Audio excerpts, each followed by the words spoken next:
And I feel like once I get that down, God, I might be ready for my husband.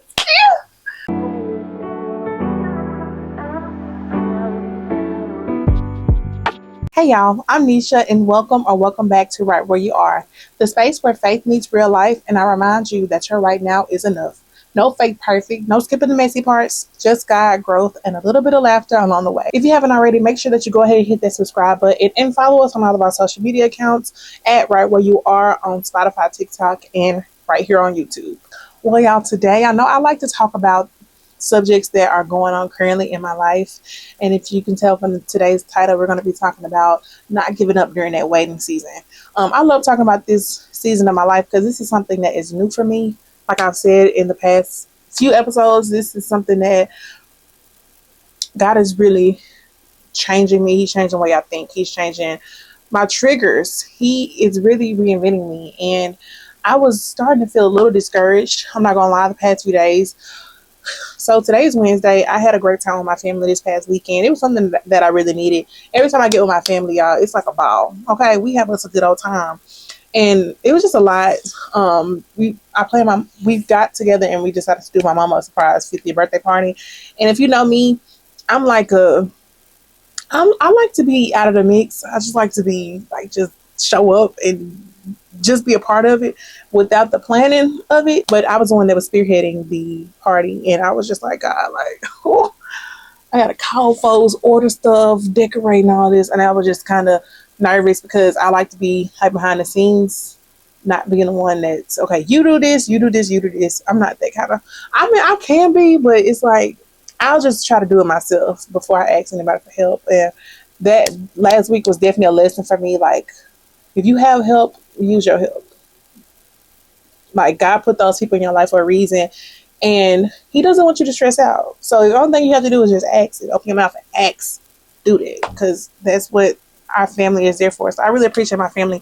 Yeah, my family, my church family, they have really been so instrumental in this part of my life, and they just make me feel so welcome. Even the little things that sometimes I feel like I'm not doing enough, I'm not doing good, or the devil. That's all. I'll start overthinking, and it'll be something so small where somebody will say, I love what you're doing. Your videos have helped me. Even a little comment that y'all give me, like, I appreciate every single one of them. I don't take that for granted because y'all don't have to say anything. Y'all don't have to watch my videos, but y'all choose to, and I thank God for that. And I just pray that I am really helping somebody during this season of their life where they feel like God isn't listening, or like they feel like God has probably forgotten about them. But I'm here to tell you that He has not.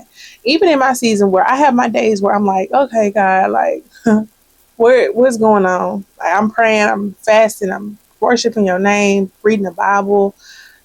What's up? And just having to really talk to myself and say, girl, let God do His thing with you. Let Him continue to work on you. Stop rushing the process. So I just wanted to come here today and tell y'all, do not quit during that waiting season. There have been times where I've been like, okay, like, we're just gonna go back to the old ways because it seems like it's not going anywhere. But I know, like, I can feel God working, and that's where faith comes in. That's where you say you trust God, you say that you have faith in God. That waiting season is the test to show God how much, and to show yourself how much you really trust and have faith in God. And because the waiting season, it can be tough. It can be tough. And like I said earlier, you feel like God is just doing other things. You start getting on social media and you see all the other blessings that people are getting from God. And you're like, okay, well, when is it my turn? And I want to talk about a biblical figure who went through a long waiting season. There are plenty of examples in the Bible of people who went through those waiting seasons and who probably was doing, what God had asked them to do, following God's will, but they got tested during the waiting season. And the one that I want to talk about is Joseph. And we're going to get into that in a minute. But I just wanted to be encouragement and confirmation for you. Keep holding on. If you're on this journey and you are wanting to be a better Christian, wanting to be a better person, and you just want to elevate your life with Christ, it's not going to be easy. And it shouldn't be easy, because if it was easy, would that really reinvent you? Would that really prepare you for the things that you are seeking God for? No, it would not. If it was easy and if it was so quick, you would not become a better person to steward those blessings correctly.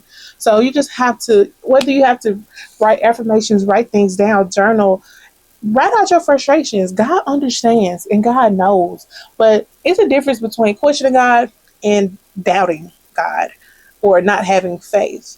And you have to really, I don't even know how to explain it, but it's like when I go through seasons of my life where things are just not, where I feel like things are just falling apart, there's always something in my heart where I'm like, God is going to turn this around for me. I have always been that way. Like, and I love that about me, that no matter how bad a situation is, yes, I may have been in the darkest places of my life. I knew eventually that this was not going to last always because my God, I'm favored by God.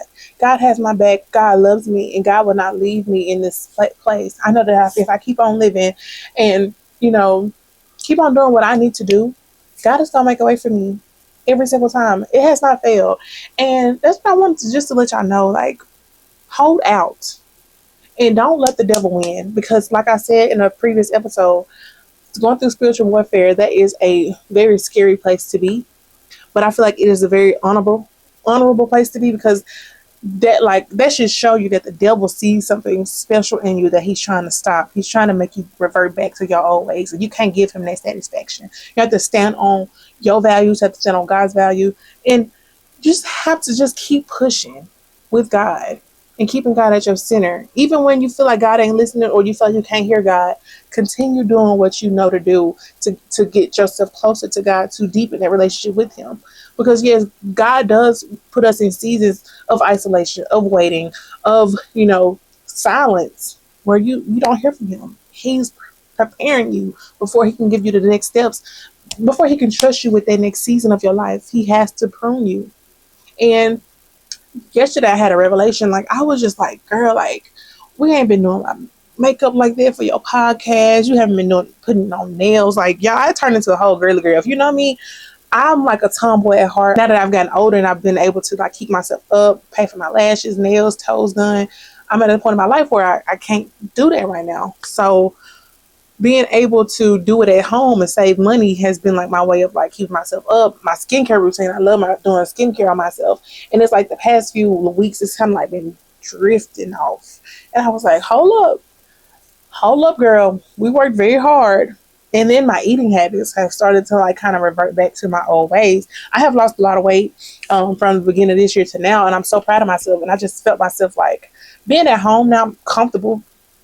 And I feel like God is showing me, like, can you be disciplined when you're at the most comfortable place of your life?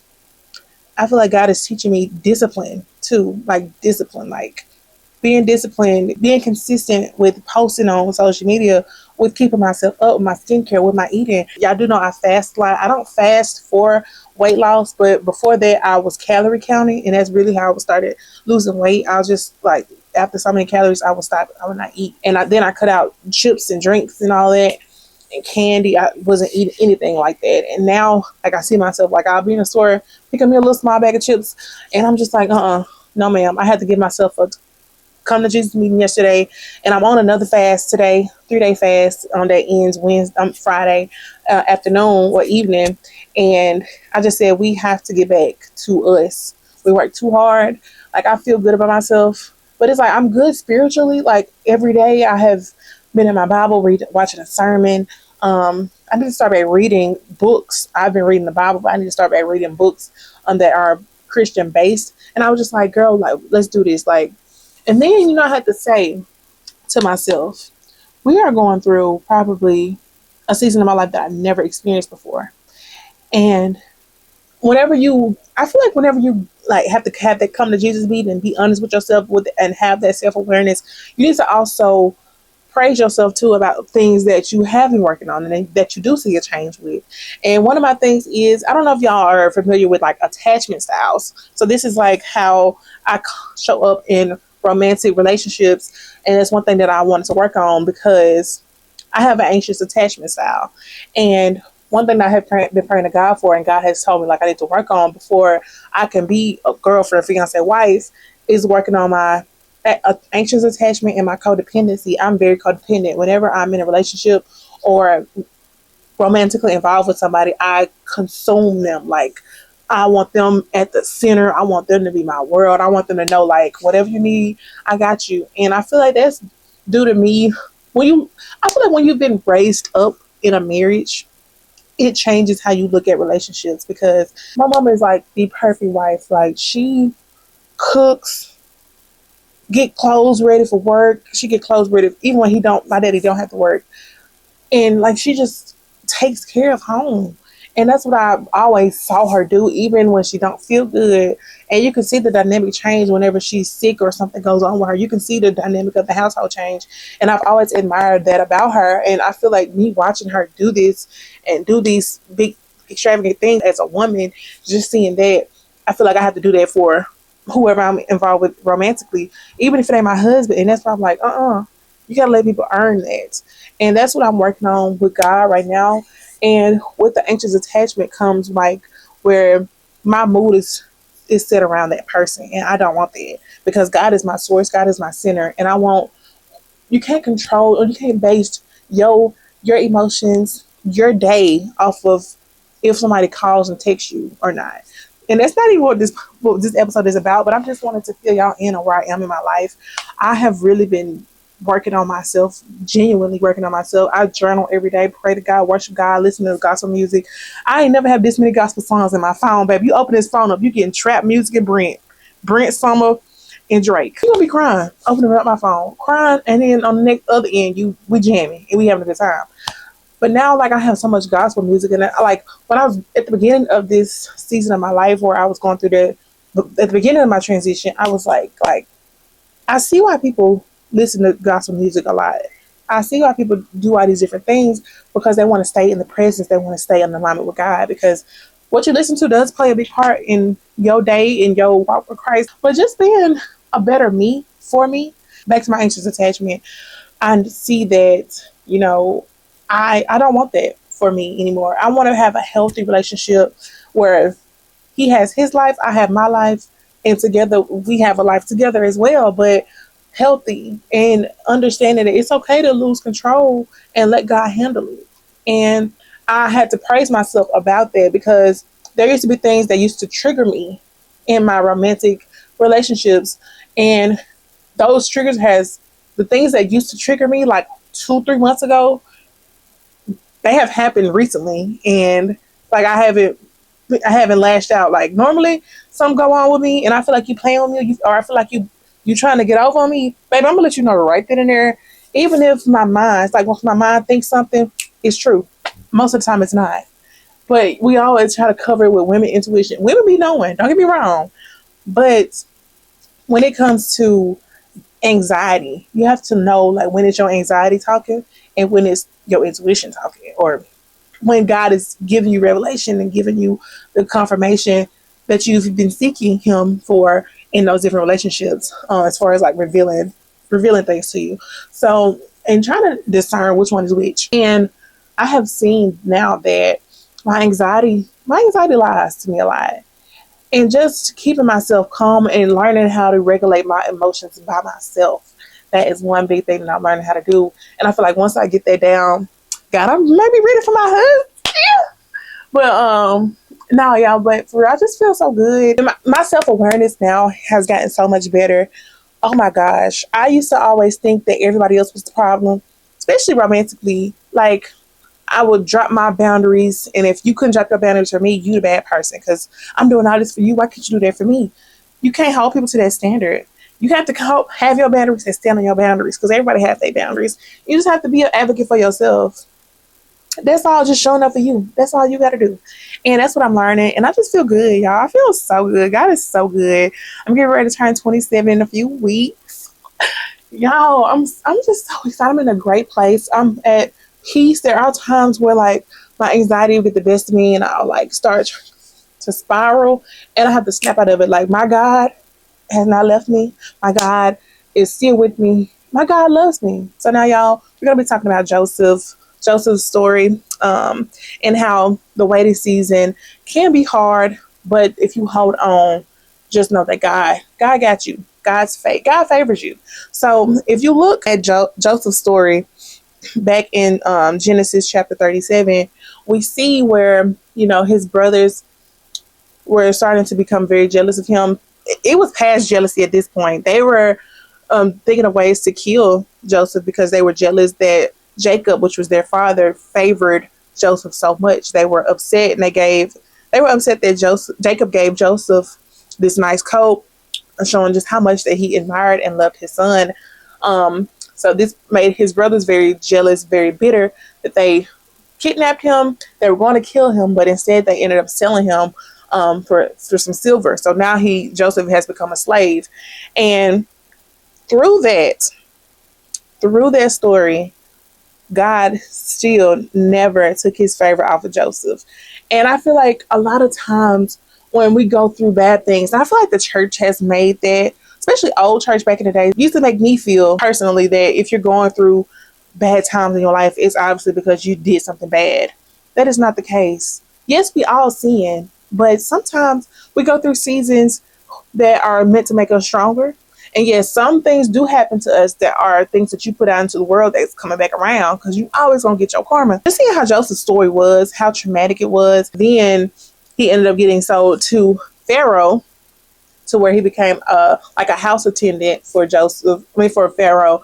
Pharaoh saw how favored he was by God, and he put him over his house and everything, in everything dealing with his house, and seeing how well Joseph did his job. And you can look these stories up in Genesis 37. That's where he was sold into slavery. Genesis chapter 39 is where he got thrown into prison for being falsely accused of trying to rape Pharaoh's wife. She lied on him, y'all, and he went to jail. Well, he was locked up in prison for at least 2 years. The Bible doesn't give an exact number, but it was at least 2 years that he was locked up in prison for being lied on. But in that, God never took his hand off of Joseph.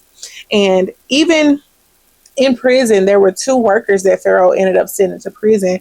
They had dreams and they needed somebody to interpret what they meant. They came to Joseph. Joseph told them, and basically he told them what was going to happen 3 days later. So it ended up coming to pass. And Joseph told them, whenever this does happen, just make sure to put a word in for me to Pharaoh about letting him out of prison, basically. So Joseph ended up blessing them by telling them and interpreting their stories. And even in the prayer, even in the interpretation, before he even tells them what's going on, he points and lets them know that it's not him, it's God.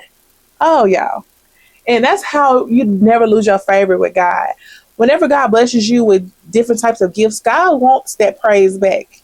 And he wants you to know that it's not, you didn't get to that place because of just you, it's because of God. And that's what I love so much about this story, how even in prison, this man could have said, no, I'm not interpreting nothing for you. Forget y'all, going on, sorry y'all time just like me. But instead, he did what he knew to do and with the gift that God gave him. And that was to interpret those dreams that they had. So basically, Joseph told them that Pharaoh was going to hire them back in 3 days. He was going to let them come out of prison, and not to forget him, tell Pharaoh to come let me out. So basically, 3 days come, Pharaoh does let them out of prison. They forget about Joseph. They don't say a peep about Joseph until 2 years later, 2 full years later, the Bible says, it says that Pharaoh had a dream and he needed somebody to interpret what was going on. And that's when one of the workers told him about Joseph. So Pharaoh ended up meeting with Joseph and told him about the dream. And Joseph then said again, that this is God. God is the only one that can give you the message. But tell me what your dream is about so that I can give you what God tells me. Y'all. Even with the one that imprisoned him, he's still, God, you never know. Like they say, God will prepare a table before you in the presence of your enemies. And as long as you keep him first. And Pharaoh was the one that locked him up. And he had to turn around and come back to him to interpret his dreams. Y'all. And I just love Joseph. Just seems like such a calm, humble guy, to go through all of these different storms in his life, but to still give the praises back to God, letting them know, this is not me, this is God, honey. You can tell me your dream, but just know it's coming from God. I can only tell you what I can't interpret it by myself. I can only give you the strength that the Lord gives me. And I feel like we all, like I said, you have to keep God first. So basically, the dream was about 7 cows, 7 bales of hay, and then we saw it says 7 healthy cows and then 7 scrawny cows. So Joseph told him that the dream was basically about how the land would, there was a bunch of prosperity coming to the land for the next 7 years. And after those 7 years, there will be 7 years of famine coming where there'll be no food, nothing growing, anything like that. And basically told him to prepare. And told him that you have to place a very smart man, a man of God, in place to, navigate these seasons of the land going into famine. So that is when Pharaoh said, well, there is no other man as smart as you. So I'm going to put you over the land. I'm going to let you be the ruler of the land to prepare for the seasons of famine. He went from being a prisoner to being a ruler of land. And it says that he was so favored by God that other people saw it. And even though he was lied on, God never took his favor off of him. And that's when I say you can't let things that go on in your life dictate how good you are to people. Even when people do you wrong, even when people rub you the wrong way, letting your character speak for yourself because you are favored by God. You want to always be an example of God. I know that's easier said than done, baby. Trust and believe me, I know. But holding on and knowing that God has you, God can turn your situation around. And just by changing your perspective, one bad day, somebody waking up on the wrong side of the bed can affect a lot of people in one day. Because that person can say something to this person and make them have a bad day. Now this person going to work, giving everybody hell, and so on, so on, and so forth. So it's just like if you can stop the cycle with you and letting it in and spread love to everybody that you have come in contact with, that's nothing but God, because God is love. You can't let the devil win. Even in those small situations where somebody may have cut you off in traffic and now you mad for the rest of the day, be thankful that you didn't hit them. Be thankful that you still here. Be thankful that you didn't get in a wreck. Be thankful for the small things. Change your perspective and spread love and positivity, because that's what God is. God is love. So just spread love. Even in those seasons of waiting, because I'm pretty sure when Joseph was in prison for that long, I'm pretty sure he may have felt like God has forgotten about me, like, Lord. But even in prison, it says that his favor was so good that the warden admired him and he made him he put him over the prison. So God will let your light shine wherever he takes you. You just gotta trust him and be faithful to him in those seasons of quiet, because God is watching how faithful you are. You praying to God for that $100,000 job.